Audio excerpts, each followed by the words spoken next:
श्रीगुरुभ्यो नमः। हरि ओम। श्रीमहागणाधिपतये नमः। श्रीमहासरस्वत्यै नमः। श्रीगुरुभ्यो नमः। हरि ओम। 2026 సంవత్సరం సెప్టెంబర్ నెల 10వ రాశి మకర రాశి. మకర రాశికి వచ్చేప్పటికల్లా సప్తమంలో కుజుడు, రాహుకేతువులు బాగాలేరు. కాలసర్పదోషం, కుజదోషం పూర్తిగా ఈ మకర రాశికి కనపడుతుంది. కానీ ఈ రాశికి శని గురువు తప్పితే ఏ గ్రహం కూడా బాగాలేదు. ఈ రాశిని చెప్పాలి అంటే గురువు ఒక్కడు బాగున్నాడు, శని బాగున్నాడు. 8 గ్రహాల్లో 2 గ్రహాలే బాగున్నాయి. శని వల్ల వాళ్ళు అనుకున్న కోరికలు తీరుతాయి. కోరికలు తీరాలి అంటే ఎప్పుడు కూడా నేను చెప్పబోయేది ఒకటే. కొన్ని చోట్ల ఒక వస్తువు కొంటాం, అవతలకు వచ్చి చూస్తే మనం కొనడానికంటే తక్కువ, సగం రేట్లు అమ్ముతారు. జాగ్రత్త అనేది చాలా అవసరం. ఇప్పుడు జరుగుతున్న సంవత్సరంలో ప్రతి వ్యక్తి కూడా ఎంత జాగ్రత్త పడితే అంత మంచిది. ఆ జాగ్రత్త కనుక లేకపోతే చాలా ఇబ్బందులు, చాలా నష్టాలు, చాలా కష్టాలు కూడా వస్తాయి. ఈ సప్తమంలో కుజుడు రాహుకేతువుల మధ్యలో ఉన్నటువంటి గ్రహాల వల్ల శుక్రుడు బాగున్నాడు, గురువు బాగున్నాడు, శని బాగున్నాడు. అయితే ఈ కాలసర్ప దోషం వల్ల పెళ్ళి అయిన వాళ్ళకి కానీ పెళ్ళి కాని వాళ్ళకి కానీ ఈ కాలసర్ప దోషం, కుజదోషం, భార్యాభర్తల్లో సమస్యలు బాగా వస్తాయి. అది ఏ రకంగా వస్తాయనేది చెప్పలేము. మాట పట్టుదల వల్ల విడిపోయే పరిస్థితులు రావచ్చు. వాళ్ళకి సద్బుద్ధి లేక వేరే స్వభావాల వల్ల కూడా రావచ్చు. ఇది కాలసర్పదోషం, కుజదోషం మాత్రం అష్టమ కేతువు, సప్తమ కుజుడు, ద్వితీయ రాహువు, ఈ గ్రహాలు మాత్రం బాగా ఇబ్బంది పెట్టే లక్షణాలు బాగా ఎక్కువగా ఉన్నాయి. కాబట్టి ఎప్పుడు కూడా మన భారతదేశంలో ఉండేటువంటి మన అనాది ధర్మం ఏమిటంటే మరి భార్యాభర్తలు, ఇది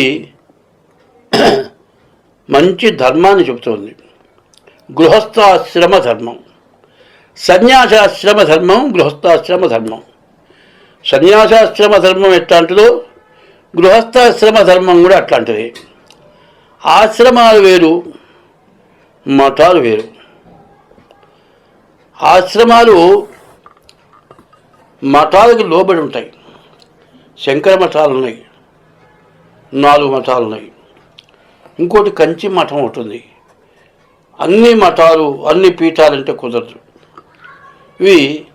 ఈ మఠాలు, పీఠాలు ధర్మాన్ని పరిరక్షణ చేసేది, ధర్మ బోధ చేసేది. ప్రతి చోట ప్రతి వాళ్ళు కూడా 4వ పీఠం. ఈ పీఠం ఎట్లా వచ్చిందనేది వాళ్ళు ఆలోచించట్లేదు. ధర్మాన్ని రక్షించేటువంటి పీఠాలు శంకర పీఠాలు. ఈ శంకర పీఠాలు అనాది పీఠాలు.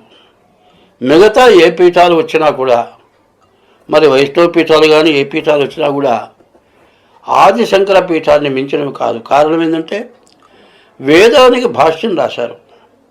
వేదాన్ని మించింది లేదు. ఎవరన్నా చెబుతుంటారే వేదాంతం చెబుతున్నారా? వేదాంతం అంటే ఏంటి? వేదం యొక్క పరిరక్షణ, వేదం రీత్యా ఎట్లా బతకాలి, ఎట్లా జీవించాలి, ఎట్లా ధర్మం ఉంది, ఇవన్నీ చెప్పేవి శంకర మఠాలు. ఎంతమంది ఎన్ని చెప్పినా శంకర మఠాలకి అందరూ లోబడి ఎక్కడైనా పొరపాటు ఉంటే వాళ్ళు చెప్పిన దానికి లోబడాల్సిన అవసరం ఉంది. మరి ఇవాళ కొత్తగా కొత్త స్వామివారు 2 వచ్చారు. మరి శృంగేరికి, కంచికి వాళ్ళు చిన్న వయసులో పీఠాధిపతులు అయినారు. కానీ వాళ్ళ యొక్క శక్తి సామర్థ్యాలు సామాన్యమైనవి కావు. ఒక వేదం గ్రంథం పూర్తి చేయాలంటే 10-12 సంవత్సరాలు పడతాయి. ఎన్నో రకాల శాస్త్రాలు, ఎన్నో రకాల ధర్మాలు వాళ్ళ వయసులో చదివారు అంటే మరి వాడు ఏకసంత గ్రహాలు ఒక్కసారి చెబితే తెలుసుకోగలిగినటువంటి వాడు. అటువంటి మహామహులు తీసుకొచ్చి ఏడు పీఠాధిపతులుగా చేస్తే అందరూ పీఠాధిపతులే, అందరూ మఠాధిపతులే. మరి ధర్మాన్ని రక్షణ చేయాల్సిన అవసరం ఉంది. ధర్మాన్ని రక్షణ చేయవలసిన ఒకప్పుడు రాజు సక్రమంగా లేకపోతే శంకరస్వామి వారే రాజ్య పరిపాలన చేశారు. అంటే శంకరపీఠంలో ఒక ఆయన. ఇన్ని రకాలు తెలుసుంటే ఇవాళ అనాది పీఠం శంకరపీఠం, అనాది మతం మరి హిందూ మతం. ఈ మతాన్ని విడగొట్టుకొని, ఈ మతాన్ని వదులుకొని హిందూ మతం కంటే ఇతర మతం హిందూ మతస్థుల కంటే ఇతర మతస్థులు పెరిగిపోయినారు. కారణం ఏంది? స్వార్థంతో. ఇటువంటివన్నీ కూడా జరుగుతున్నాయి. కానీ ఎవరైనా సరే ధర్మం అనేది చాలా అవసరం. ఆ ధర్మం ఎట్లా ఉంటుంది? ముందు తన వరకు, తన భార్య భర్తలు, తన పిల్లలు, తన కుటుంబం వరకు కూడా ధర్మంగా బతకాలి. అంటే ధర్మ పరిరక్షణ చేసేటువంటి పీఠాల యొక్క దగ్గరికి వెళ్ళి వాళ్ళ సలహా సంప్రదింపులతో మనం బతకాల్సిన అవసరం చాలా ఉంది. ఇప్పుడు ఉన్న పరిస్థితి ఆలోచిస్తే చాలా కష్టదశ. సప్తమంలో కుజుడు, అష్టమంలో కేతువు, ద్వితీయంలో రాహువు, మరి 9ంట రవి. ఈ పాపగ్రహాల వల్ల ఈ మకర రాశి పూర్తిగా ఇబ్బందికరమైనటువంటి పరిస్థితి కనపడుతున్నది. ఈ పరిస్థితుల్లో చెప్పాలి అంటే ఈ మకర రాశి పరిస్థితి కూడా పూర్తిగా బాగాలేదు. కాబట్టి ఈ రాశి వాళ్ళు ఎంత జాగ్రత్త పడితే అంత మంచిది. ఈ రాశి వాళ్ళు డేట్ ఆఫ్ బర్త్ ద్వారా తప్పనిసరిగా జాతకం చూపించుకోండి. జాతకం లేకపోతే హస్త సాముద్రిక ద్వారానైనా జాతకం చూపించుకోండి. ఈ మకరశ్చాన్ మృగోనగ్రహ.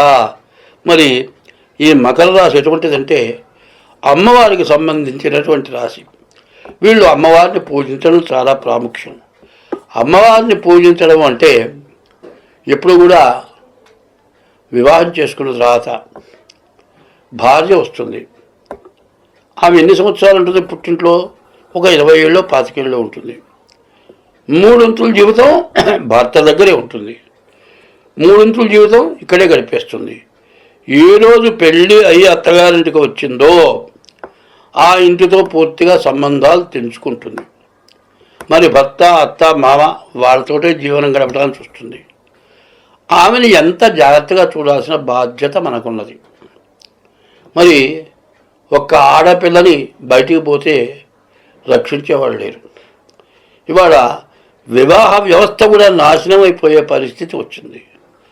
కారణం ఏంటంటే వివాహం కాకుండానే పరస్త్రీతో తిరిగి వివాహం చేసుకోకుండా స్త్రీ పురుషులు ఇష్టానుసారంగా ప్రవర్తించి చివరికి ఎట్లాంటి పరిస్థితి వచ్చిందంటే విదేశాల్లో మరి రిజిస్టర్ మ్యారేజ్ తర్వాత ఎవరిదారిని వాళ్ళు విడిపోతున్నారు.